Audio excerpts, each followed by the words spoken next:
আজকে ভাতের মধ্যে ভাপা দিয়ে চিংড়ি পাতুরি করব। দেখতে যতটা লোভনীয় লাগছে, খেতেও কিন্তু অসাধারণ মজা হয়েছে। আসসালামু আলাইকুম, সবাই কেমন আছেন? আশা করি নিশ্চয়ই ভালো আছেন। আমি আলহামদুলিল্লাহ ভালো আছি।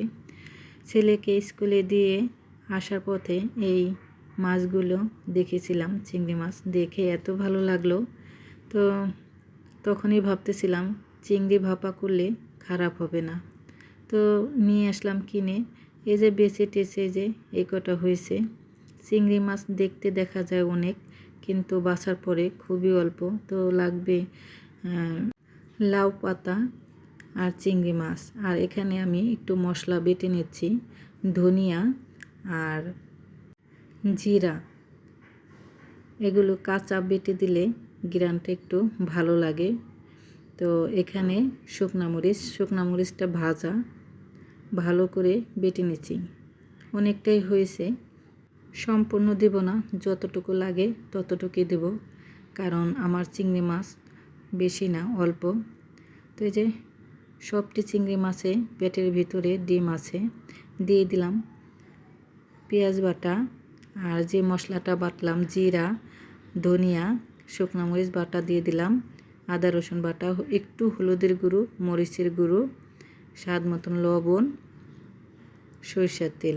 ভালো করে এখন মাখিয়ে নিব। এইটা মাখিয়ে আমি আধা ঘন্টার জন্য রেখে দিব। কাঁচামরিচ ফালি, কি যে একটা ঘ্রাণ লাগতেছে বলার মতো না। 30 মিনিট পর চলে আসলাম। এখন পাতা দিয়ে ঢেকে দেব, লাউ পাতা দিয়ে। লাউ পাতাগুলো ভালো করে বিছিয়ে নিচ্ছি। আর পাতাগুলো না ছোট ছোট। আমি বাজার থেকে আসার সময় এই লাউ পাতাগুলি কিনে আনছি। আমি বড় পাতা খুঁজছিলাম কিন্তু পেলাম না। বড় পাতা হলে ভালো হয়।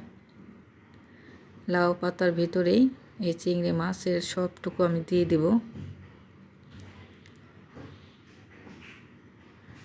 এখন আমি আবারও সরিষার তেল দেব, দিয়ে দেব 2টা কাঁচামরিচ, শুধু ঘ্রাণের জন্য। তারপরও আবারও আমি লাউ পাতা দিয়ে ঢেকে দিচ্ছি। লাউ পাতাগুলি একদমই ছোট ছোট, এর জন্যই আমি বাটিতে ভাপা দেব।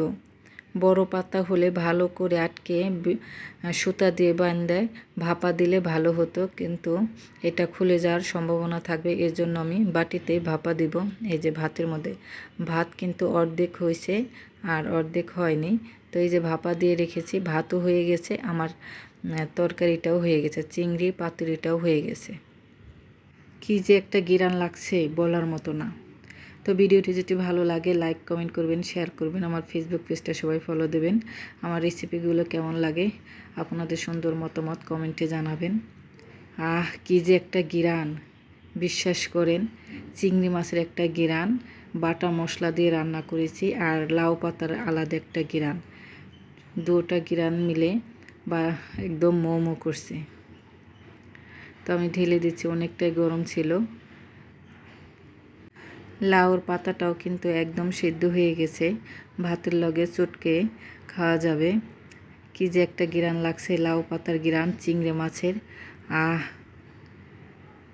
আপু ভাইয়ারা সবাই কিন্তু কমেন্টে জানাবেন কেমন হয়েছে। তো আজকে পর্যন্তই, ভালো থাকবেন। আল্লাহ হাফেজ।